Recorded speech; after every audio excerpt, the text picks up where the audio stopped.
Suffer from Meltdale. His parent. Well, hey guys, it is me. It's Uncle Skinny, host of Uncle Skinny Reviews, the #1 show channel on YouTube, and we talk about the movies, of course. And it's so great to be back with you again this week, talking about movies. And we got a doozy coming up for you today. Right up top, I do want to mention that you may or may not know, but something happened in my eye, and you can probably see it because I'm wearing an eye patch. Basically, it was the result of a dodgeball incident. I was playing dodgeball with my good friend Tim Tuttle, who's a youth group leader at the local Baptist church, and him and all the kids, we all got together and had just a great game of dodgeball. And this was the result of a little incident that happened. Suffice to say, I don't really want to get into it too much, but Tim loves to win and hates to lose. And he made that abundantly clear to me. This actually happened not even during the game, but during like a halftime motivational pep talk that he was giving me. But I think that's great. I think, people need a drive and a passion and sort of spark to win at all costs and take no prisoners, and he certainly doesn't do that. That's for sure. I know that firsthand. So we've been struggling a bit this week. Kind of hard to see things, especially because I'm legally blind in this eye, so I can't see, basically.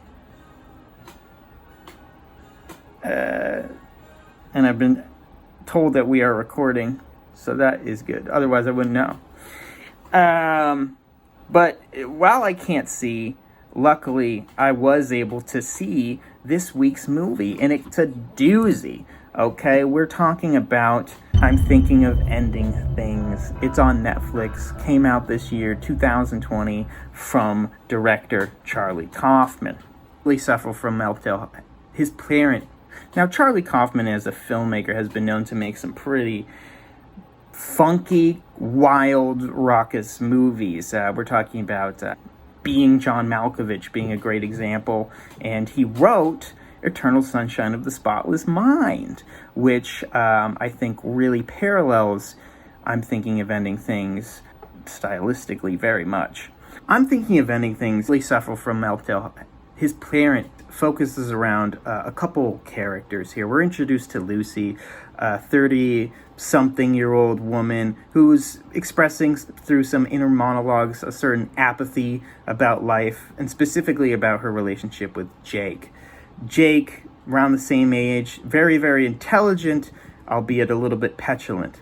The two get into his car and start driving through a little winter snowfall to go to Jake's parents' house and have a dinner. They arrive at the house and are greeted by very strange events right off the bat. Some dead lambs, a story about a maggot-infested pig. Then we encounter Jake's parents. And that's a whole thing. While going through the house, Lucy finds little snippets of Jake's childhood, his memories, little bits of his identity. And throughout their awkward dinner, a lot of different things about Lucy are revealed, and we find her to be a kind of a faulty narrator, if we are going to call her a narrator. Her story's not straight, and the things she says are kind of contradicted. Lucy insists that they gotta go home, especially because the snowfall is now it's a blizzard. It's a full-on whiteout, and she's got a project due tomorrow she needs to work on first thing the next morning. And with some reluctancy, Jake takes her home, and they're in the car ride on their way home through a pretty severe blizzard. Jake gets the idea to get ice cream along the way. Some more bizarre things happened. Jake can't eat the ice cream. It's too sweet for him.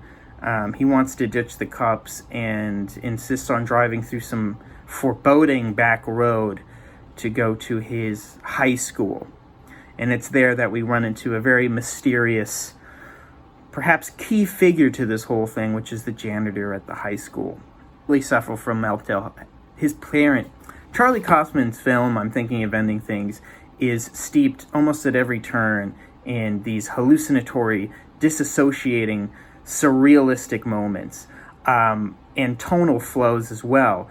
In one moment, we could have something very dryly humorous, and the next second later, we hear a dark and mildly disturbing story about a maggot-infested dead pig. And these things flow seamlessly, uninterrupted, and unaware of the juxtaposition they have to one another. And that's just sort of the start to all this. We suffer from mental, his parent. Movies like this, such as Mulholland Drive being another great example, often set us to sort of decode the movie and find out what's actually going on. Having watched the movie, the entire thing, and having talked to others who have watched the movie, it's one that I think we all ask the same question: what happened? What did we just watch? What transpired? Because the lines of reality and fantasy are definitely blurred.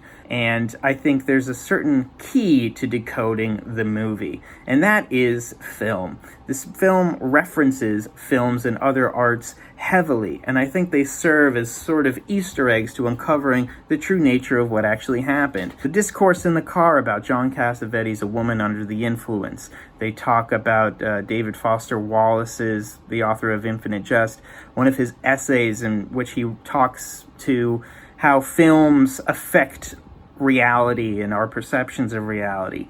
There's several sequences of a movie within a movie in which our mysterious janitor seems to be engrossed in. And of course, we have the actual book that this movie is based on. And the actual book reveals to us that basically all that we're watching is in the mind of an old, dying Jake. And in fact, the janitor is Jake, looking back upon his life. And Lucy is a fantasy that he's created. And he's sort of going back in the recesses of his mind and his memories because he's dying. And this is what death sort of looks like. Now, that's kind of how the book illustrates things. And what I just said is kind of a theory with the assumption that Kaufman took the book and adapted it as close as he could to it.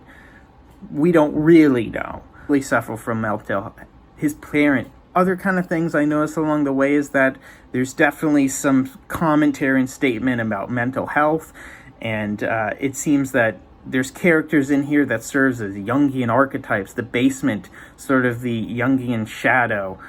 Lucy kind of serving this sort of symbol as a apathy or depression, etc., etc. His parents really suffer from mental.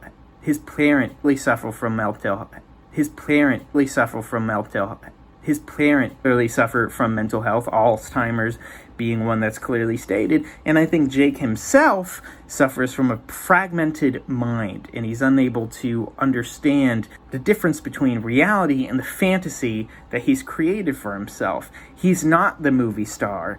He's not a character in something charming like Oklahoma. He's just a lonely old man.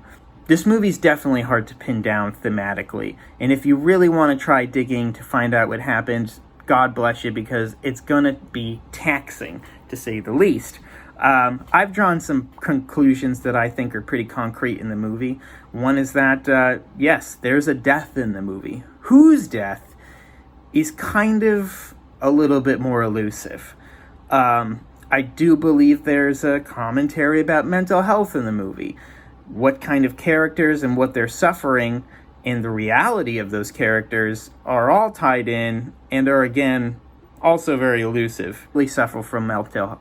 His parent. The one thing I can say confidently, concretely, undoubtedly, is that I'm Thinking of Ending Things as a cinematic experience unlike anything else.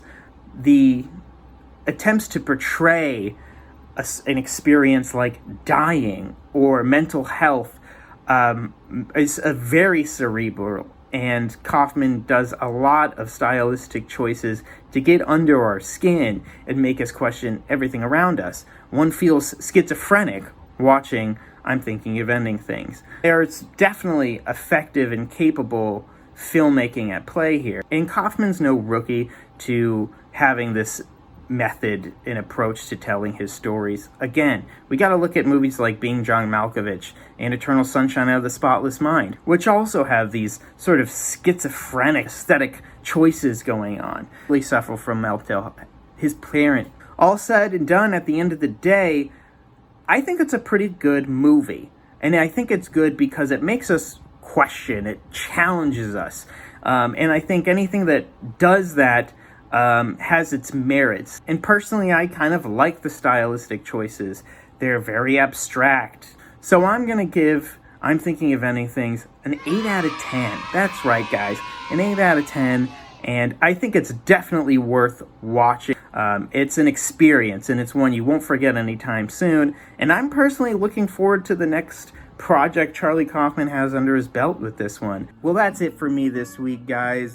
Thoughts and prayers for the eye healing up, because I gotta take these drops. I have to do the eye drops, several of them, several times a day, and they burn. And I just want to be able to see again, if I'm being completely honest. But I've been working hard to keep up the content, and I just want to let you guys know that I do have a Letterboxd account. You can find me on Letterboxd, Uncle Skinny Reviews, and it's a great resource where people can log and journal films and talk about movies and all that shit, which is great. And I also have a little bit of a blog going on where I've done my written, more formal reviews. And if you're interested, I have a review up right now on I'm Thinking of Ending Things, and it's certainly a lot more in-depth and thorough than what I've done just here. So that's something to check out too, and the link will be in the description. I'll make sure of it. So thanks, guys, and it's been a blessing, and it's been a treat once again. And praise God, and I pray that He does something about this eye.